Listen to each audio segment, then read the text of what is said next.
What's going on guys, Inspired here, and today I'm bringing you the version 1.4 of my Inspired patch for WWF SmackDown 2.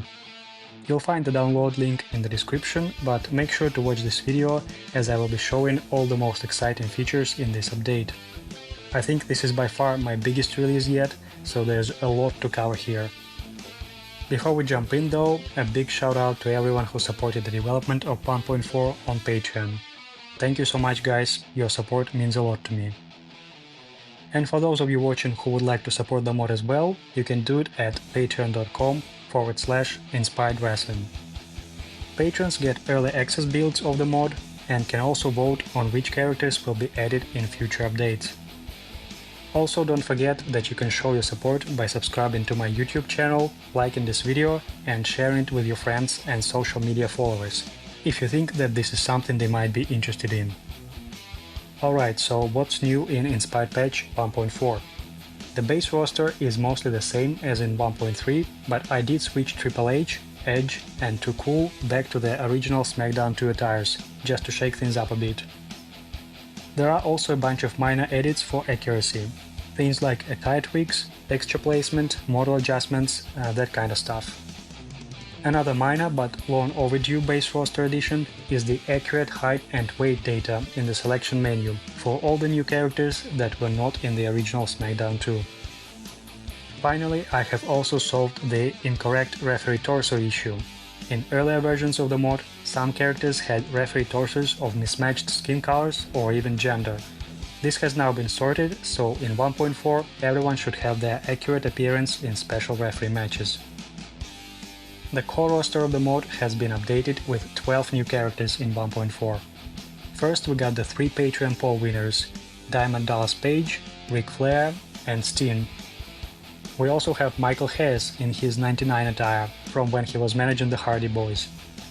And by the way, Hayes will also be in the Oh Hell Yeah mod that I'm working on with Sean O'Connor that covers WWF in 99.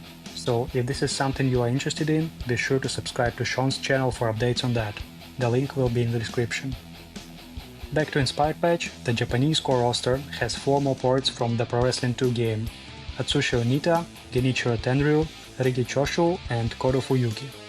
But of course, as we all know, the Pro Wrestling 2 models aren't the most accurate, so with 1.4 I'm starting a major rework of all the Japanese characters in the mod.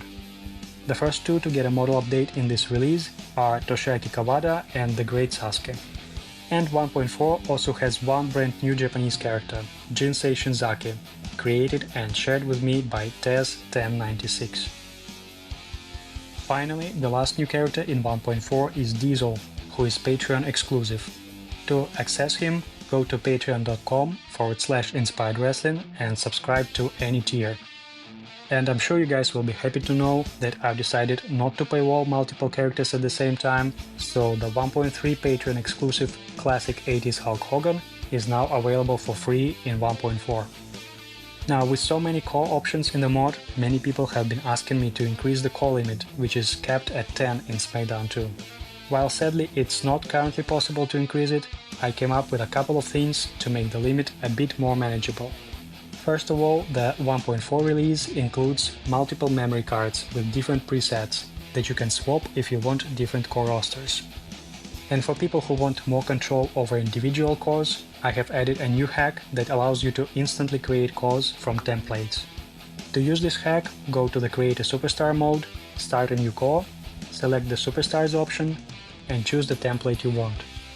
This way you can quickly create cores of most characters in the mod without spending time on setting everything up yourself. And of course you can still customize all the parts of your core if that is something you want to do. Other changes in the Create a Superstar mode include the addition of new crowd signs for the new and some of the older characters, as well as several new core parts. First we have the alternate heads for Bradshaw, Chris Jericho and Mark Henry, all ported from SmackDown 1. We also have several original heads, original torso and legs, all of which have always been in the SmackDown 2 files, but for some reason they were hidden from players by the developers of the game. In 1.4 I enabled them and made selectable in the Create a Superstar mode. Another absolutely huge new feature in 1.4 is the addition of 98 new move animations. What's especially exciting about this is that most of them have been ported from PS2 WWE games, so they look absolutely amazing. Currently we can port moves from all the main PS2 games, starting with Just Bring It and going all the way to SmackDown vs. Raw 2011. For 1.4, I focused on the first 3 PS2 games, which are Just Bring It, Shut Your Mouth and Here Comes the Pain, but you can expect more moves from other games to be added in the future.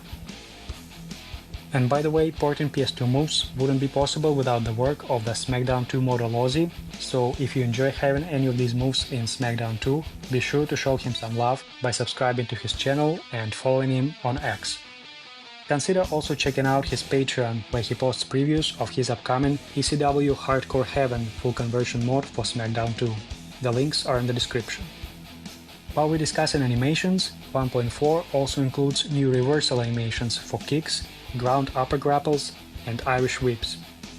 These animations do not replace the old ones, but are used alongside them 50% of the time for more animation variety. The last animation-related feature in the update is the addition of a new cell animation for strong strikes that target legs, for example sweep. This makes such moves much more effective and fun to use. Inspired Patch 1.4 also includes several gameplay hacks. One of them is the addition of new weapons to Arenas 1, 2, 3, such as trash can, mop, guitar, traffic cone, and a few others. There is even a barbed wire bat ported from the Pro Wrestling 2. All these new weapons are also available to be selected for cause in the Create a Superstar mode. Now you might be saying, what's the point of all of this if weapons hardly do any damage in SmackDown 2?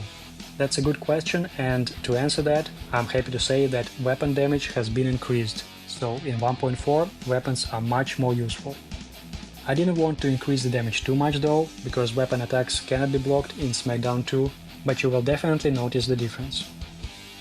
I also added damage to table moves, both for wooden tables and announcer tables. Believe it or not, table moves did absolutely no damage at all in the original SmackDown 2, so this is something I was very happy to fix. Another new hack in 1.4 allows AI-controlled characters to negate finisher damage. As you may know, human players in SmackDown 2 can negate finisher damage by using their own finisher when a finisher is performed on them. However, AI couldn't do it in the original game.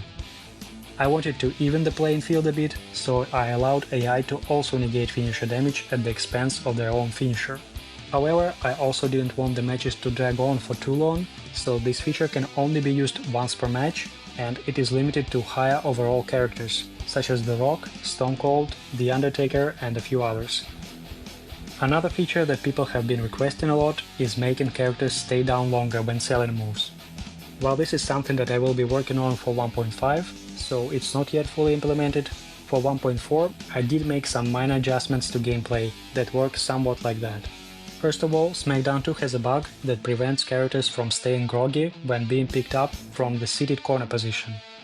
This has been fixed, and in 1.4 characters have the same chance to stay groggy in this situation as when picked up from the normal ground position. In 1.4 characters can also potentially stay down longer after submission moves, ground grapples, and moves with pinning combinations. This is especially useful for multi-man and special matches, where you need to keep your opponent down while doing something else. Previously, if you had a submission or pinning finisher, you were pretty much screwed in these situations, because your opponent would always get up instantly after your finisher, no matter how damaged they were. Now they can stay down longer, which is much more fair to characters with such finishers. The final gameplay hack in 1.4 makes it possible to eliminate people from the Royal Rumble match by pinfall, KO or submission if any of them are enabled in the match rules. Now it might be a little bit hard to do simply due to the fast-paced nature of the match, but it's now possible if you want to do it. Last but not least, as of 1.4, the mod should now be playable on the original PlayStation 1 hardware. I say should because, to be honest, I don't have access to a PS1 console at the moment, so I cannot test it myself, but yes, it should work now, based on my understanding of what the issues were in the previous versions, which I have been able to fix. If you tried but still have issues, let me know and I'll see what else I can do about it. So there you go guys, this is mostly it for 1.4. There are a few smaller changes as well, so if you want all the details, be sure to check out the full changelog. As always, the link is in the description. I'm also happy to say that I still have a lot of plans for modding SmackDown 2, so there will be Inspired patch 1.5 in the future.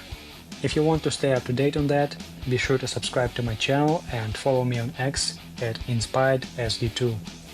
Thank you all for watching, enjoy playing 1.4 now, let me know what you think of it in the comments, and I'll see you guys around.